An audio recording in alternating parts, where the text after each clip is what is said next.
How's it going? This is Raybeans and Rob, and we are, because of the craziness that has happened with the Houston Dynamo this offseason, we're all at a little bit of a loss, and we're going to try to bring some clarity to what you can expect going into 2017 since it starts here in a few weeks in March. Are they going to be good?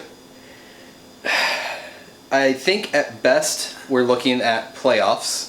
All right. We're definitely not going to be second to last in the league this season. I can almost guarantee that one. The first biggest change is Wilmer Cabrera and his coach.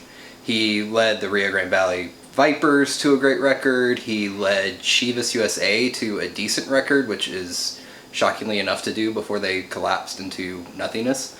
But along with the coach, tons and tons of roster changes. At one point, I believe they only had like 15 players actually signed. Jeez.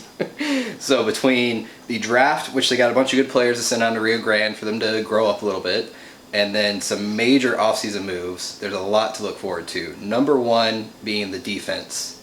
The additions of Leonardo and AJ De La Garza from the LA Galaxy, which are two of the four defensive players that won LA Galaxy 3 out of 4 or 3 out of 5 titles. In addition to hopefully re-signing DeMarcus Beasley. If not, we got Dylan Remick from Seattle as our right back. So the back line is going to be super solid with AJ De La Garza, Machado, Leonardo, and either Remick or DeMarcus Beasley. That's a huge improvement over what we had last year. Do you love me some Beasley? Some Run DMB. Well, mostly because it reminds me of Pam Beasley from The Office. But he's a little scrappy dude. He's short, or looks pretty short. Yeah. Maybe Leonardo can be his Jim Halpert. I hope so. That would be a good pair. Moving into the midfield is a place of, should be some more consistency with Rico coming back, Boniek coming back, but adding Juan David Cabezas, Colombian international, who should be a solid addition. And then Joseph Holland's on the draft picks, but he should be solid. And Andrew Wenger, who played a lot of time for the Dynamo last season. I don't really know what to expect starting-wise, but at least having Boniek and Rico back is always solid.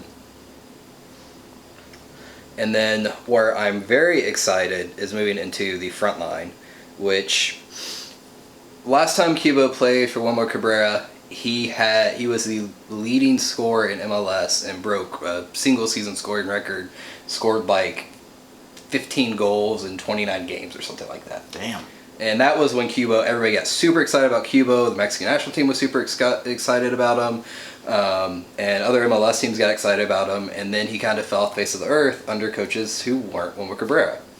So, with the loss of Will Bruin, it's going to give more time to Cubo, which hopefully Wilmer will be able to utilize him in a way that, takes him back to his Chivas form. But then the addition of players such as Alworth Ellis and, I'm going to mess this name up so badly, but Romel Kyoto. I think that's right. That looks right. Which are two of the Honduran national teamers, which they already have a history of Boniek. So hopefully we get some instant chemistry going there. If you're thinking about some FIFA Ultimate Team, those green lines are shining bright here. But then, Romel Kyoto is exciting because he's only 25, and in the past he's drawn attention from teams such as Manchester City. So that's a different caliber of forward player that we've had in the past.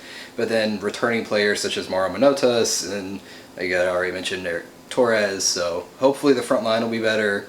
Most likely it's going to be a 4-3-3. I'm guessing. I don't really know what Wilmer's going to want to play, but at the end of the day, it's going to be a much better defense. It should be a very fast-paced team that's going to be able to score a bunch of goals. And we already know Tyler Derrick's going to get like 6 save of the weeks because that's what he does. So playoffs should happen, I'm hoping. I would love to see finally a good U.S. Open Cup run. I don't know if that's going to happen. I don't know if it's a focus, but like I said, at minimum, they're going to be better than second to last, and FC Dallas isn't going to double our point total this season. I would love to not be tempted to sell my tickets again. I would love to be motivated to go to more than like 2 or 3 games because they weren't entertaining. Awesome. All right, season starts March, right? March 4th is the home opener against the champion Seattle Sounders. Awesome. Well, I will likely be there. Raybeans may be there. Y'all may be there. If you see us, come say hi. Plenty of other Dynamo and soccer-related talk on the podcast. Get it from wherever podcasts are sold. Just kidding. It's free. And thanks for checking this out. And we'll see you next time. Peace.